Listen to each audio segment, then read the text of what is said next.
Salut à tous. Bon, bienvenue sur Tatami Connexion, votre podcast préféré après les autres. Écoutez, à dimanche exceptionnel. Samedi, dimanche, voilà, ça dépend à quelle heure on a regardé les combats. Épisode exceptionnel. Donc il s'est passé un petit marathon MMA. On a eu droit à la RES 35, on a eu le droit à l'UFC Vancouver et on a eu le droit surtout à des petites dingueries. Donc il fallait faire un récap à chaud. Malheureusement seul, puisque notre cher Rolly n'est pas disponible ce soir, mais par contre c'est pas grave parce qu'on en rediscutera avec lui lors de l'épisode d'actu qui sortira à la fin de la semaine. Mais voilà, il fallait qu'on en discute parce que voilà, 3 combats, on va parler de 3 combats rapidement qui se sont passés entre samedi soir et la nuit de samedi à dimanche. D'abord le combat de Reinier Derrider contre Brendan Allen. Une petite dinguerie, Reinier Derrider qui abandonne le fight avant l'entame du round 5, donc on va en parler. On a Manon Fiorot qui, elle, est revenue sur le devant de la scène avec une victoire expéditive en 1 minute 14 pour son retour après justement sa défaite contre Valentina Shevchenko. Et on a surtout eu le droit, et ça je sais que beaucoup d'entre vous rêve d'entendre plein de choses sur ce combat-là, l'upset de l'année franco-français entre Jordan Zebo et Bayzangour Shamsudinov, donc Baki. Ça c'est vraiment la claque du de l'année. Hein. Franchement, on finit l'année et franchement c'est la claque de l'année sur les combats franco-français. Donc voilà, il fallait qu'on en parle rapidement. Donc voilà, je vais vous donner un petit peu mon récap à chaud de ces 3 fights là. On va commencer par le combat où il n'y a pas de français en lice, donc Reinier Derrider contre Brendan Allen. Donc Brendan Allen qui remplace Fluffy Hernandez en short notice. Bon, short notice assez long puisque ça fait un moment quand même qu'il a été prévenu, donc il a eu le temps de préparer quand même un combat. Et en fait, on s'est rendu compte qu'il y a eu un premier round qui était vraiment dominé par Reinier Derrider qui a montré ses qualités de jiu-jitsu dans une cage avec son style habituel, un mélange de boxe taille avec des genoux magnifiques mélangés à de la lutte typée judo avec une domination au sol sur une position montée. J'ai adoré d'ailleurs ce petit coup de genou Ushimata pour ensuite prendre tout de suite la position montée et commencer à travailler. Un Brendan Allen qui a fait preuve d'une capacité à résister aux tentatives de soumission de RDR qui a été extraordinaire, ce qui lui a permis de tenir ce premier round et d'entamer le deuxième round. Alors le premier round qui a été gagné par Reinier Derrider, et à partir du deuxième round, un Brendan Allen qui certes revient, certes résiste à un grand nombre de soumissions, parce que s'il y a un truc qu'on peut pas retirer à RDR, c'est sa capacité à essayer de soumettre sur son dos, que ça soit en juji, que ça soit en triangle, que ça soit en triangle inversé. Il a tenté énormément de choses, il a rien lâché jusqu'à ce qu'il abandonne, justement, c'est ça qui est marrant. Mais en tout cas voilà, il y a eu une forte propension à Brendan Allen pour sortir de toutes ces soumissions, de revenir face quand il se faisait prendre le dos, d'avoir un chemin qui était des chemins qui étaient très clairs pour défendre et reprendre des positions de contrôle, notamment dans la garde, pour ensuite venir travailler sur son grand end pound, un grand end pound qui a fait beaucoup de dégâts d'ailleurs justement à RDR. Et en fait, on se rend compte petit à petit que le combat tourne en la faveur de Brendan Allen, mais surtout, même s'il reste encore dangereux, on sent que RDR perd son énergie au fur et à mesure du temps, et on voit qu'il a de plus en plus de mal à regagner son coin à chaque fin de round. Jusqu'à ce qu'arrive le moment fatidique où il arrive entre le round 4 et le round 5, où il revient difficilement justement sur son tabouret, et très rapidement il annonce que il ne reprendra pas le fight. Donc Brendan Allen qui remporte ce combat sur abandon, donc c'est un TKO mais sur abandon de RDR. Alors on s'est tous posé la question le pourquoi du comment, parce que c'est quand même quelque chose qui arrive très rarement, ce genre de choses. le fait qu'un combattant abandonne, surtout que certes, Brendan Allen prenait le combat à sa main, mais c'était pas quelque chose de non plus d'inconnu dans le monde du MMA, dans le sens où il y a déjà eu des dominations comme ça. Il y avait du répondant du côté de, comme je disais, de RDR qui, notamment dans le round 4, a attaqué un joli triangle inversé qui était plutôt pas mal verrouillé, mais en fin de round, mais dont Brendan Allen a réussi à sortir. Mais moi, ce qui m'a marqué, c'est surtout parce que on a tous vécu quand on fait du sol, quand on est fatigué. Moi, je le vois en ce moment là, je suis claqué et et je vois, j'ai le non verbal en fait de Brendan Allen, de RDR. Quand on n'en peut plus, quand on essaye, qu'on est à court de, qu'on sait qu'on n'a pas de réussite parce qu'on est fatigué, parce qu'on n'en peut plus. Maintenant, ça ne suffit pas pour un combattant, pour abandonner, surtout un combattant professionnel qui a autant d'expérience que lui, pour abandonner un fight. Bon, plusieurs choses. Déjà, enfin, avant moi d'avoir sa sortie médiatique, il y avait un truc qui m'a marqué, c'est que bon, il a enchaîné les combats, hein. Il a fait 4 combats en 2025, il fait à chaque fois des énormes cuttings. Faut savoir que la veille ou l'avant-veille, la veille, je crois, de sa pesée, il s'était pesé à 100 kilos. Faut savoir qu'il combat en 84 kilos. Et donc, tout ça, forcément, ça crame de l'énergie. Tout ça, c'est des déficits hydriques, c'est des problèmes de santé potentiels. Donc, ça pouvait être une solution sur le fait d'avoir abandonné le combat. Visiblement, en fait, l'excuse, qui n'en est pas une, mais la raison, en tout cas, était tout autre, puisque il a eu le Covid la semaine avant le fight, qu'il l'a plutôt mis à chaise, qu'il l'a cloué au lit pendant une semaine. Et en plus de ça, dans le round 1, il annonce qu'il s'est cassé la main. Donc voilà, l'un et l'autre ont fait que c'était pas possible. Voilà, il y a des moments où l'énergie n'est plus là, il y a des moments où on peut plus continuer, on va au bout de soi-même, mais voilà, il a pas pu tenir ces 5 minutes supplémentaires.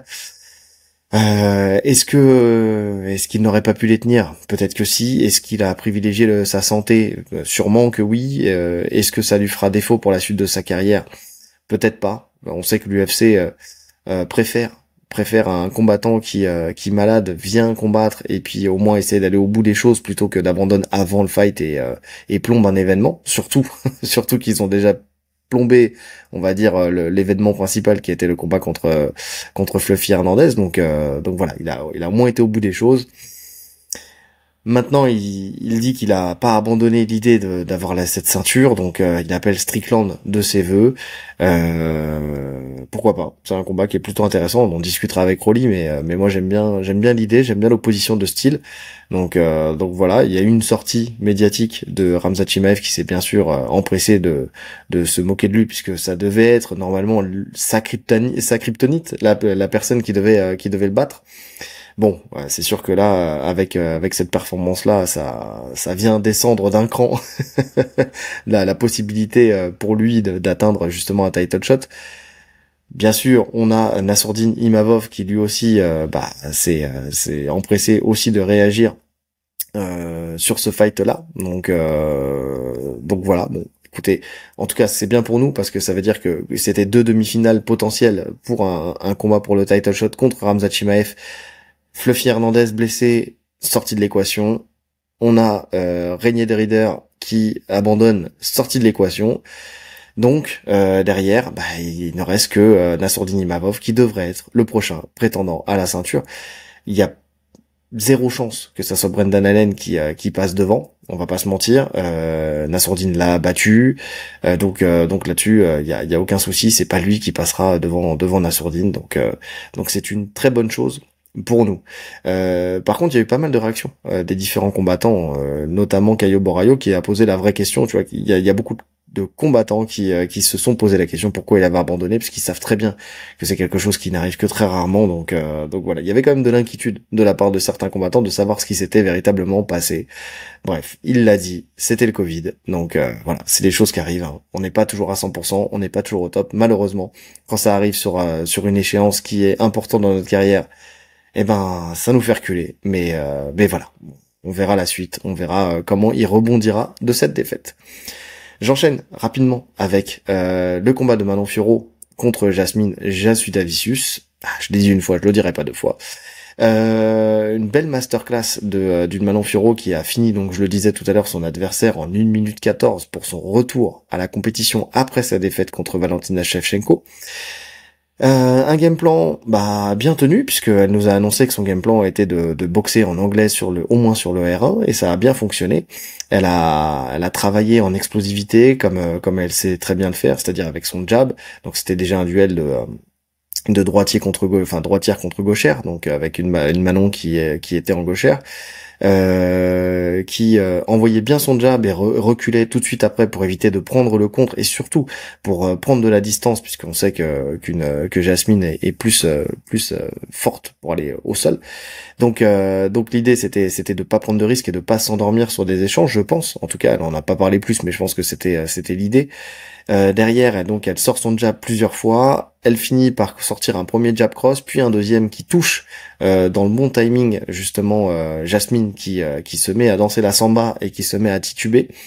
Manon, en grande professionnelle, a de l'expérience, elle le voit, elle le comprend, elle met une accélération, elle commence à attraper au clinch Jasmine et lui envoie 2 coups de genoux qui tombent en turtle position. Dès la turtle position, elle va prendre sa position directement et envoyer une série de frappes de grand endpoint justement sur Jasmine. L'arbitre arrête. Totalement justifié cet arrêt. Il n'est ni trop tôt ni trop tard. Il a été parfait pour le coup. Même si Jasmine se relève et critique la décision de l'arbitre, mais en fait, voilà, il n'y a rien à critiquer. Je l'ai lu plein de fois, je l'ai lu plusieurs fois. Il lui a empêché de perdre quelques années de vie, et effectivement, il a eu raison. Donc voilà, on a une Manon Fiorot qui saute de joie, qui est très contente de sa performance pour plusieurs raisons. Déjà parce que toute victoire est bonne à prendre. Deuxième raison, parce que Dana White a dit que c'était le combat pour la demi-finale pour recommencer à avoir une chance au titre, en sachant que Valentina Shevchenko va affronter Weili Zhang très bientôt. Je sais plus à quelle date, mais c'est le prochain combat. Donc derrière, en fonction du résultat, Manon Fiorot pourra retenter une nouvelle fois sa chance pour aller chercher la ceinture, en tout cas en espérant que Dana White ne revienne pas sur cette décision. Mais en tout cas, voilà, essayer d'aller chercher une nouvelle fois une chance au titre, quand on sait qu'elle était plutôt serrée, cette première chance. Donc voilà, on lui souhaite de pouvoir prendre cette revanche, soit sur Shevchenko, soit aller chercher Weili Zhang, et puis nous ramener une ceinture française. Donc on lui souhaite. Donc ça, c'était la première des choses. Et la deuxième des choses, c'est aussi pour elle personnellement, parce que elle dit dans l'interview post-fight qu'elle a eu une petite dépression après son dernier combat, qu'elle voulait plus aller s'entraîner, qu'elle avait du mal à revenir sur le tapis, que c'était compliqué pour elle de se relancer après cette défaite, et surtout une défaite au plus haut niveau. Et puis finalement, le fait d'avoir repris l'entraînement, le fait de s'être entraîné au Canada, d'avoir changé d'équipe, d'avoir changé de sparring, d'avoir changé de process, ça lui a fait du bien, ça lui a donné du renouveau, et force est de constater que ça fonctionne, puisque elle fait une masterclass pour son retour. Donc c'est très bien, on va pas bouder notre plaisir. C'était une bel affrontement, on espère la revoir très rapidement dans la cage, enfin ou pas, parce que ça dépend si c'est une demi-finale, faudra attendre que derrière le combat contre Weili Zhang se fasse. Maintenant, peut-être qu'elle choisira peut-être de faire un combat en attendant. Je sais qu'il y a des prétendantes au titre encore à éliminer, donc voilà. Mais en tout cas, ça présage du bon, et un grand bravo à Manon Fiorot et Aldric Casata pour cette belle victoire. On termine avec le combat qui qui nous importe le plus, puisque c'est ce combat-là qui a fait le plus parler. On va pas se mentir, hein. J'ai pris la décision aussi de faire cette vidéo parce que j'ai vu les scores du partage que j'ai fait de la vidéo du KO sur Facebook, 2 millions de vues, 100 000 vues sur Instagram. Honnêtement, voilà, j'ai compris que c'était un combat qui attirait énormément les foules, donc surtout les foules de gens qui, je ne suis pas sûr, suivent du MMA comme nous on peut le suivre, mais en tout cas voilà, c'est un combat qui fait parler. Tout le monde parlait de ce combat-là, tout le monde m'a parlé dans la rue, des gens qui ne suivent pas forcément le MMA, qui m'ont demandé mon avis sur ce combat. Jordan Zebo contre Baki. C'est marrant hein, de voir quand même que les deux anciens adversaires de Cédric Doumbé aient pris autant de hype finalement grâce à Doumbé, hein, puisque c'est ça, c'est eux, c'est lui qui les a fait monter, même si Baki il avait quand même une notoriété, mais pour Jordan Zebo c'est surtout sa défaite contre Cédric Doumbé qui l'a mis au devant de la scène.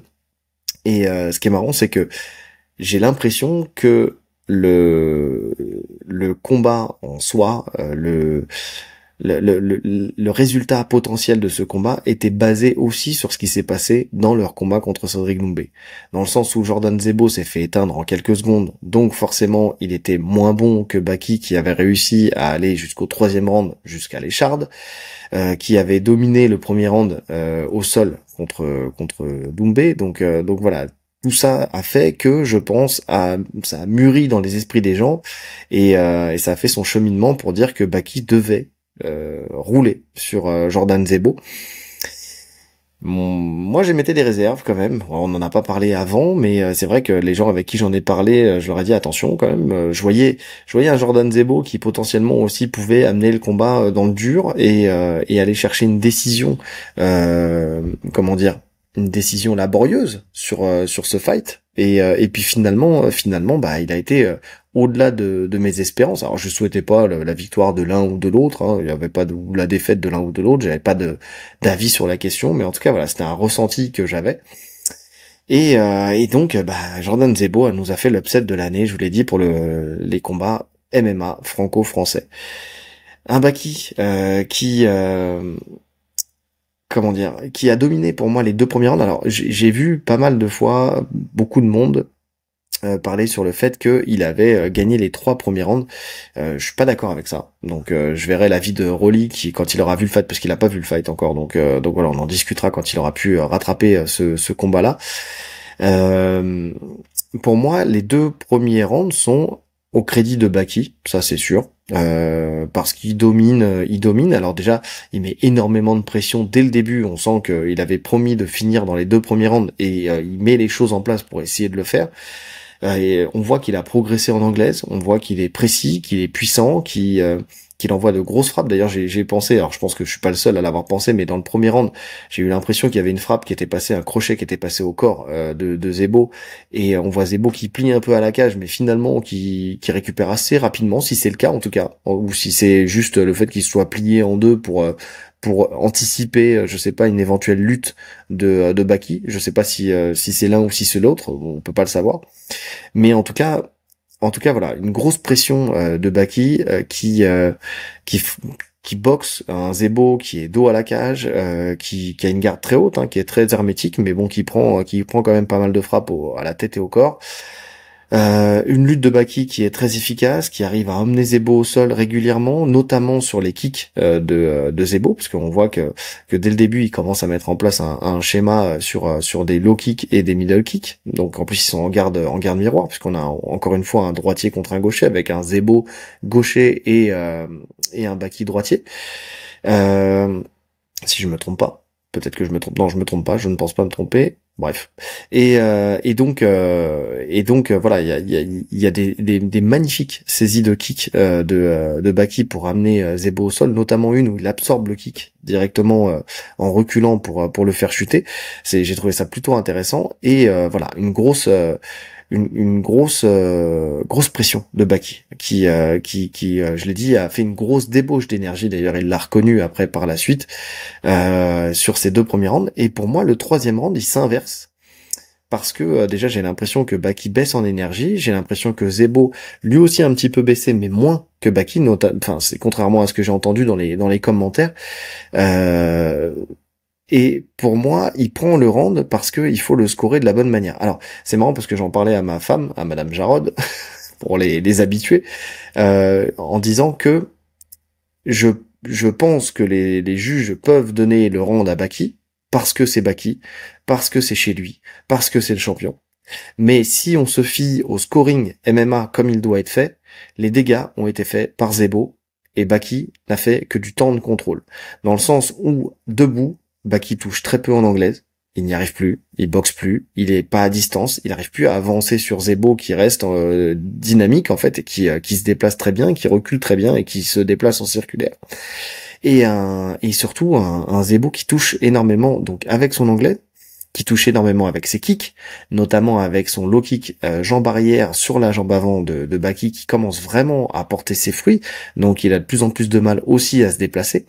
Il commence aussi à sortir ses coudes, notamment en sortie de clinch où il a mis un coup de coude retourné qui est très très bien passé. Il a envoyé beaucoup de coudes qui ont fait beaucoup de mal à Baki. Et Baki, lui, arrive à emmener 2 ou 3 fois de mémoire Zebo, mais sans dégâts.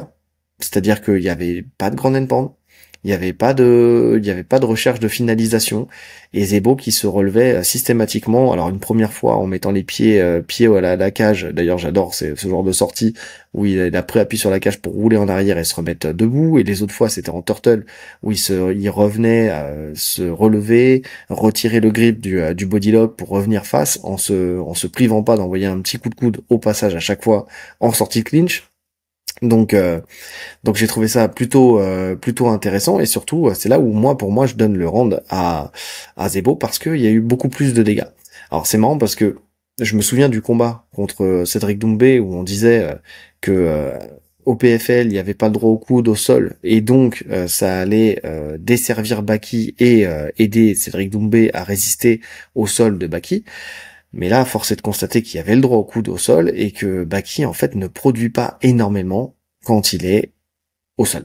C'est vraiment un vrai problème. C'est un truc que j'avais déjà dit par le passé, qu'on avait déjà dit avec Rolly.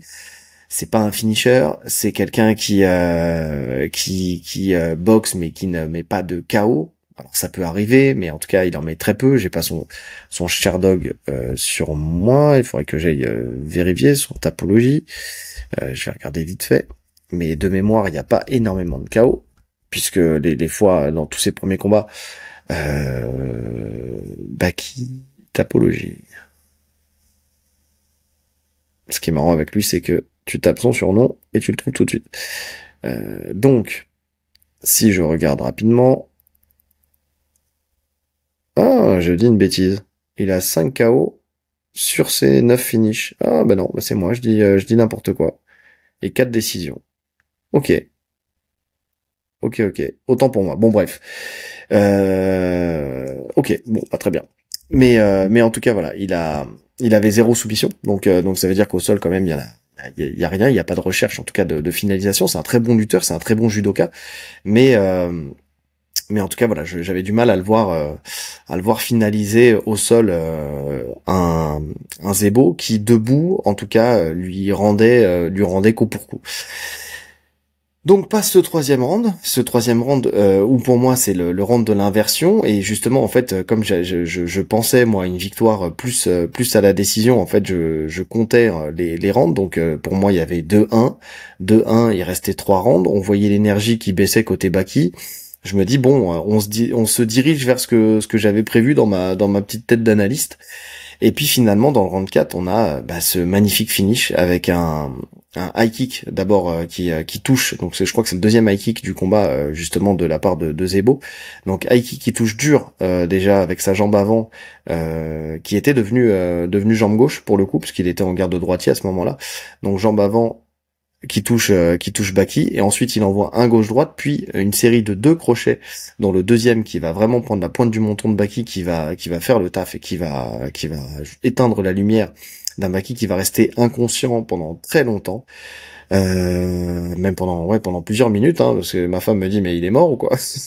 Surtout qu'en plus de ça il nous a fait une petite Ngannou après avec un petit marteau en descendant sur Baki. Donc ouais, non, un KO qui fait froid dans le dos pour une première défaite de Baki. Ouais, c'est en tout cas il y a pas de doute possible justement sur cette victoire. Enfin, même si j'ai pu voir quand même sur TikTok des gens qui disaient qu'il y avait les gens ont tellement du mal à croire à la victoire de Zebo. Il y en a qui parlent d'IA, mais il y en a surtout qui disent que c'est un combat truqué. Bon, alors moi je veux bien combat truqué, mais alors va falloir m'expliquer comment il feinte aussi, enfin il joue aussi bien le KO avec la jambe qui reste pliée sous le corps et tout ça, parce que ça c'est le genre de trucs qui sont typiques des KO quand t'as l'habitude d'en voir, le corps qui tombe de cette manière-là, ça peut pas être joué. Ou alors il serait excellent acteur et il aurait travaillé avec Gaston Bide, la meilleure moyen de simuler un chaos. Mais bon, bref. Zebo qui devient le nouveau champion, c'était la première défense de titre d'ailleurs de Baki, le nouveau champion Ares de la catégorie, euh, qui redevient justement, qui revient sur le devant de la scène, très humble, Zebo. Franchement, c'est beau de voir ça. Moi, j'étais très content pour lui parce que franchement, il m'a mis beaucoup d'émotions parce qu'il était vraiment très humble. Il était là en train de s'excuser d'avoir mis Baki KO. C'était même trop limite. Cette humilité. Il dit je suis désolé, on n'aurait pas dû faire ce combat. C'est un ancien partenaire d'entraînement, je le respecte énormément. C'est un bon gars. Alors. Ok, c'est un bon gars et tout ça, mais bon, j'en vois beaucoup qui se sont étonnés de pourquoi Baki avait eu un traitement médiatique très dur de la part des gens qui ont regardé ce combat-là et qui sont un peu acharnés sur lui. Bon, ça c'est la rançon du trash talk malheureusement parce que c'est un bon gars mais il avait quand même beaucoup manqué de respect à Zebo avant le combat. Alors ça fait partie du jeu, on le sait très bien, hein, c'est pour vendre un combat, mais bon. Il avait dit quand même, il promettait, donc je l'ai dit tout à l'heure, une victoire au round 2. Il devait rendre ce combat plus facile qu'on l'imaginait. Il ne voyait pas comment il pouvait prendre un knockdown sur ce combat. Bah, il en a pas pris, il a pris un KO. Il devait le briser mentalement comme il brise les autres. Et il disait surtout, bah, comme c'était des partenaires d'entraînement, qu'il le trouvait faible en sparring et que à l'entraînement et que ça allait être une formalité. Maintenant, il faut toujours se méfier parce qu'il y a certaines personnes qui en sparring à l'entraînement ne sont pas du tout les mêmes que le jour du fight, hein, on va pas se mentir. T'as les stars du tapis et puis t'as les stars de la compétition. On a des gens qui sont très forts en entraînement mais qui ne performeront jamais justement en compétition, et puis t'en as d'autres, c'est totalement l'inverse. Si je prends un exemple, je me souviens de François Louvel c'est anecdote personnelle, championnat du monde en Albanie de pancration. À l'entraînement, c'était pas le mec le plus exceptionnel du monde, mais par contre, le mec avait fait vice-champion du monde sur sa première sortie, sa première compétition, en faisant il y avait quand on faisait plus de 10 points d'écart avec son adversaire, on avait une supériorité numérique, on gagnait. Il avait gagné presque tous ses combats comme ça avec 10 points d'écart. Le mec s'était transcendé sur sa compète et pourtant à l'entraînement, c'était pas non plus le mec le plus extraordinaire qu'on pouvait voir. Mais bon voilà, il y en a qui sont comme ça, et Jordan Zebo est de ce bois-là. Franchement, il a rien lâché, il a fait preuve d'un mental extraordinaire. Il a été au bout des choses. Il s'est toujours relevé. Il a toujours encaissé tout ce que lui a proposé Baki. Il lui a toujours rendu la monnaie de sa pièce. Il a été au bout. Il a eu du cœur et ça a payé. Et franchement, il a fait un combat extraordinaire. Il a fait un combat extraordinaire qui restera gravé dans l'histoire du MMA français. Donc voilà. Et puis après tout ce qu'il a pris médiatiquement, après le Jordan Temor, après le trash talk de Doumbé, après son KO express, chose qui peut arriver sur un début de combat quand on n'est pas encore dans le combat, et ben c'est un juste retour des choses. Donc voilà. En tout cas, Baki, lui, il a fait une sortie derrière médiatique en disant que dit merci à tous pour le soutien. Jordan a été très bon. Toutes mes félicitations à lui. C'est la loi du sport. Ça ne fait pas du bien de connaître sa première défaite, mais ça me permettra de combattre sans pression et de rester invaincu. En fait, c'est ça. Ouais, souvent, on a cette pression de garder son zéro. Là, pour le coup, il explique c'est qu'il aura plus cette pression-là puisque il l'a plus justement dans mes prochains combats. J'ai démarré fort car je n'avais pas le choix d'essayer de finir rapidement dû à un souci, mais ça ne change rien au résultat. Jordan, nouveau champion. J'espère rebondir comme il a rebondi. Alors ouais, alors c'est marrant parce que il dit il avait pas le choix que d'accélérer pour mettre la pression parce que il était visiblement blessé. Alors bon, on sait pas l'origine de cette blessure. Bon, il avait promis quand même de finir dans les 2 premiers rounds, donc je pense que de toute façon il aura accéléré de la même manière. Écoutez, derrière effectivement, peut-être qu'il était blessé. En tout cas, sur le tapis dans la cage, bah ça s'est pas ressenti plus que ça, parce que on l'a pas senti stoppé ni dans son anglaise ni dans sa lutte. Donc je sais pas quelle est la nature de ce souci dont il parle, mais en tout cas voilà, pour le coup, contrairement à Régnier de Rieder, où je parlais au début, parce que je peux pas dire pour l'un et pas pour l'autre, mais Régnier de Rieder, où on voyait qu'il y avait une fatigue qui s'accumulait, où le mec il avait du mal, il était complètement hagard, on voyait bien qu'il était dans le mal, que c'était poussif, que à chaque fois qu'il tentait quelque chose, on voyait l'effort qu'il devait fournir, on voyait même un effort pour retourner s'asseoir sur son tabouret. Si on prend le combat de Baki, et ben là pour le coup, en tout cas, il y a rien à part des genouillères qu'on voyait à ses genoux, mais sinon il y a rien qui présageait ni avant le fight ni pendant le fight, comme quoi il aurait une faiblesse qui l'empêcherait de performer. Donc bon, je sais pas quels sont les tenants et les aboutissants de cette chose-là. On en saura peut-être plus plus tard, mais en tout cas pour l'instant voilà. Maintenant, bon, si on revient au cas Baki, avant de finir, je donnerai mon avis un petit peu sur le cas Baki, parce que en fait avant ce combat-là, en discutant avec pas mal de monde, en fait, je voyais que les gens qui ne suivent pas forcément le MMA autant que qu'on peut le suivre, et puis ça on l'a déjà dit, donc je le redis, voyaient Baki un peu trop haut. Alors surcoté.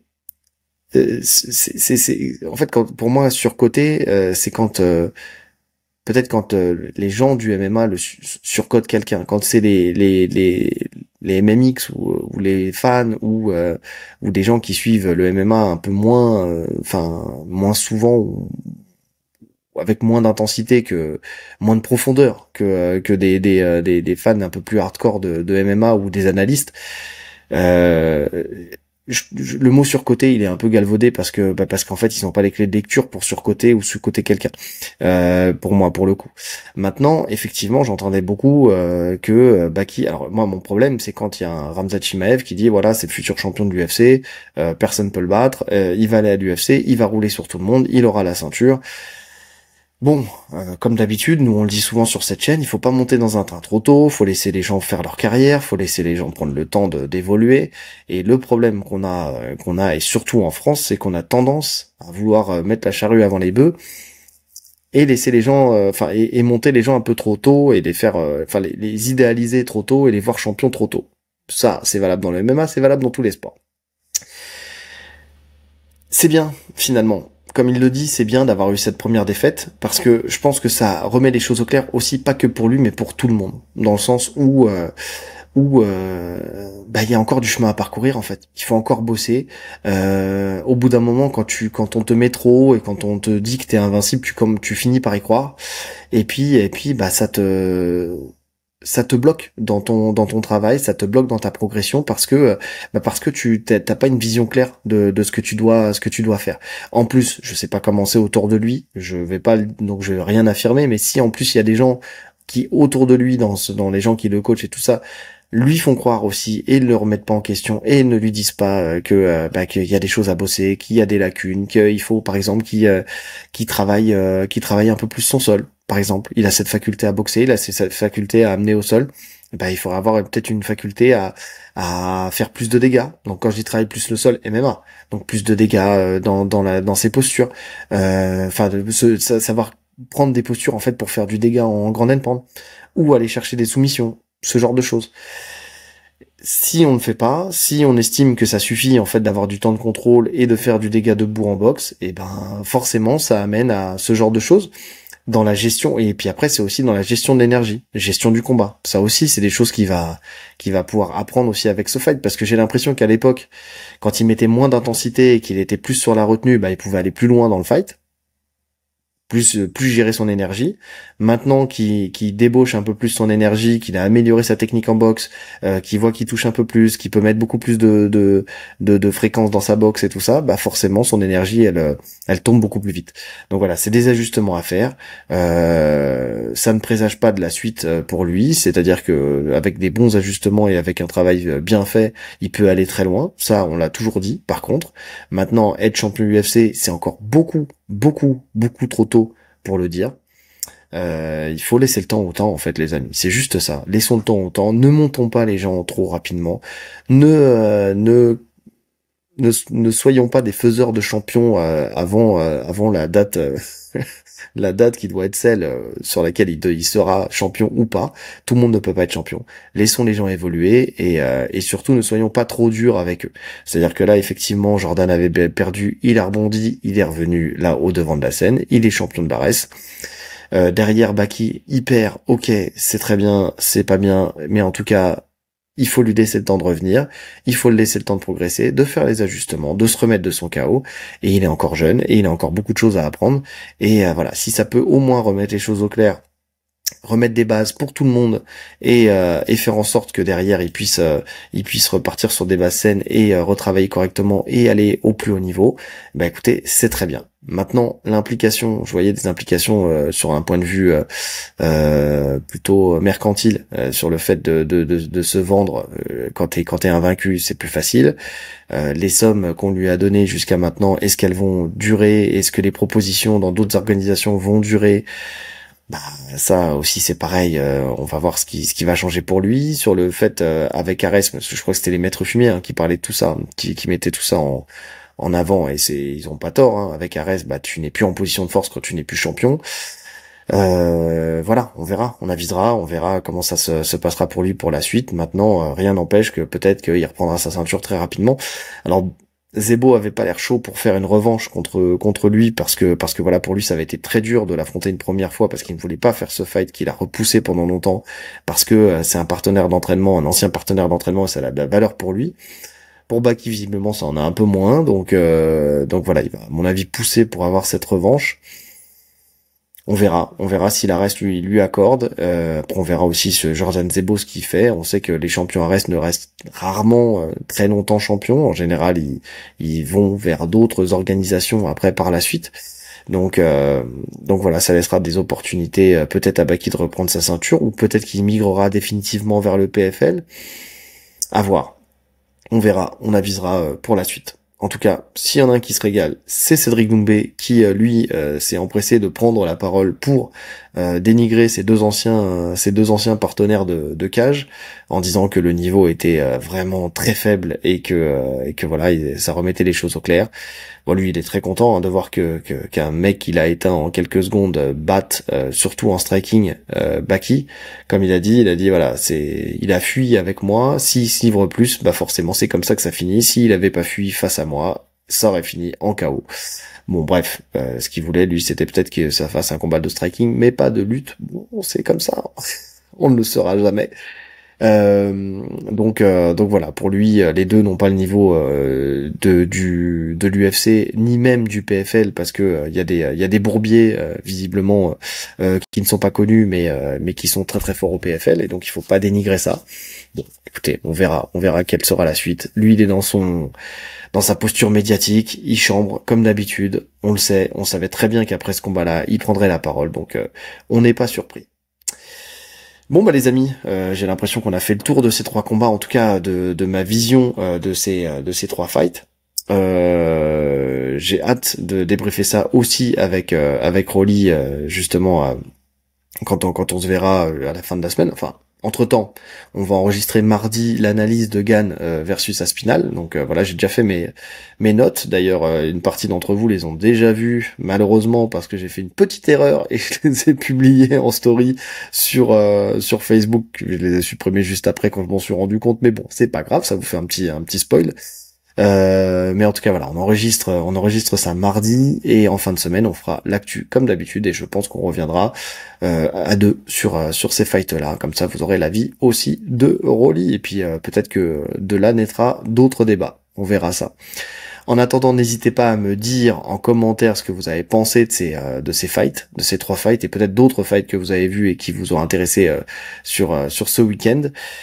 Et puis, en attendant, likez, commentez, partagez, cliquez sur la cloche de notification pour ne rien rater, les 5 étoiles sur toutes les plateformes de podcast, le lien Tipeee en description si le cœur vous en dit, et n'oubliez pas aussi Importfight. Importfight, ce site de textile, de matériel de sport, de combat, de boxe, de MMA, de grappling, qui vendent des marques qui ne sont vendues en France que sur Importfight, que ce soit Primo, Hit & Move, Corner, ou Pitbull West Coast, c'est des marques qui ne sont vendues que sur Importfight pour la plupart. Donc voilà, si vous voulez avoir du style en étant différent des autres, c'est sur Importfight que ça se passe. Et avec le code TATAMI10, vous avez 10% de réduction sur tout le site, donc n'hésitez pas parce que la qualité est là. Les retours qu'on a, ce que j'ai testé moi, c'est de la qualité, donc n'hésitez pas, vraiment. En tout cas moi, il reste plus qu'à vous souhaiter une bonne journée ou une bonne soirée en fonction de l'heure à laquelle vous avez écouté cet épisode. Allez, salut!